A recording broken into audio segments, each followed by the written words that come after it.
Establishment से जीत का वाहिद रास्ता। अमूमी तौर पर यह कहा जा रहा है कि आज सिलेक्शन डे है। इलेक्शन का तमाशा तो सिर्फ एक रस्म के तौर पर रचाया जा रहा है। ये भी तासुर आम है कि नून लीग को हुकूमत देने के इरादे हैं, लेकिन ये यकीनी तौर पर नहीं कहा जा सकता कि क्या नून लीग कौमी असेंबली में सादा अक्सरियत ले भी पाएगी कि नहीं। प्रोग्राम हिडन ट्रुथ से आपकी खिदमत में हाजिर हूँ किरण खान।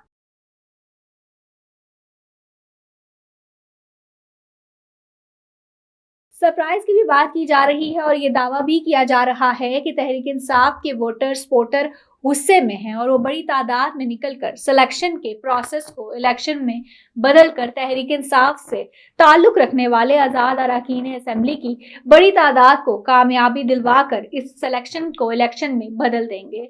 लेकिन ऐसा हुआ तो फिर कहा जा रहा है कि आज़ाद नहीं रहेंगे और उन्हें काबू कर लिया जाएगा और तहरीक इंसाफ के हाथ में कुछ नहीं रहेगा। बहरहाल आज का दिन बहुत अहम है और आज रात तक इलेक्शन या सिलेक्शन इसका फैसला सामने आ जाएगा।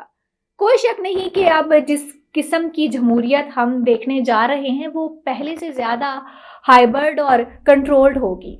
बांग्लादेश मॉडल की भी बात हो रही है। एक बात तय है कि सियासतदानों और सिविल हुकूमत ने बहुत स्पेस खोल दी है, जिसकी वापसी कैसे मुमकिन हो सकती है उस पर मैं बात करना चाहूंगी।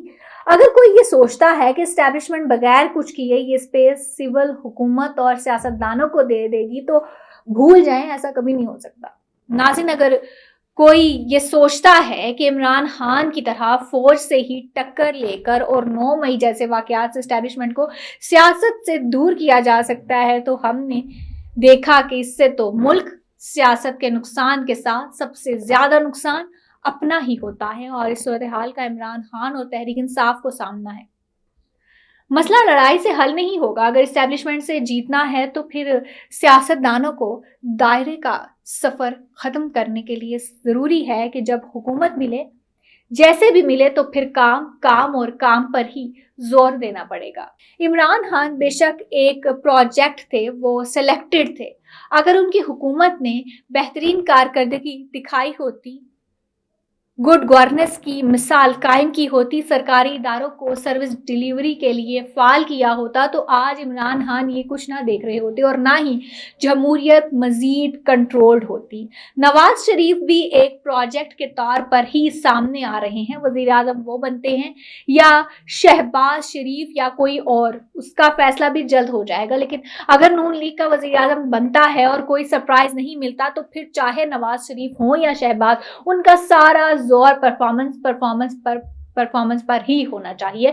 अगर एक तरफ दिन रात लगाकर मईशत की बेहतरी के लिए इकदामात उठाने पड़ेंगे, तो दूसरी तरफ एक सरकारी महकमे को अवाम दोस्त बनने के लिए सिविल सर्विस को मेरिट और गैर सरकारी अंदाज में चलाना पड़ेगा। ऐसा नहीं हो सकता कि चंद एक कामों पर तवज्जो दी जाए लेकिन बाकी जिम्मेदारियों से बेफिक्र हो जाए। आईने पाकिस्तान के मुताबिक अवाम से मुतल्लिक हुकूमत की जिम्मेदारियां बहुत ज्यादा है और उन जिम्मेदारियों से पहलू तही करेंगे तो एस्टैब्लिशमेंट को मजीद स्पेस मिलेगी। अगर कारकर्दगी बेहतरीन होगी तो एस्टैब्लिशमेंट को सियासी मामलात में मुदाखलत के लिए स्पेस ही नहीं मिलेगी। अगर सियासतदान बादशाहों की तरह हुकूमत करेंगे, ना तर्ज हुक्मरानी को ठीक करेंगे, ना ही सरकारी इदारों को अवामी खिदमत के लिए फाल बनाएंगे, मैशत का भी सत्यानाश करेंगे, तो फिर एस्टैब्लिशमेंट के लिए सियासी मामलात में मुदाखलत का रास्ता आसान हो जाएगा। प्रोग्राम हिडन ट्रुथ से अब तक के लिए इतना ही। देखते रहिए DTV आनंद, देसी टीवी यूएसए और हमारा OTT प्लेटफॉर्म DTV फ्लिक्स, जहां 2000 से ज्यादा चैनल्स को देखा जा सकता है।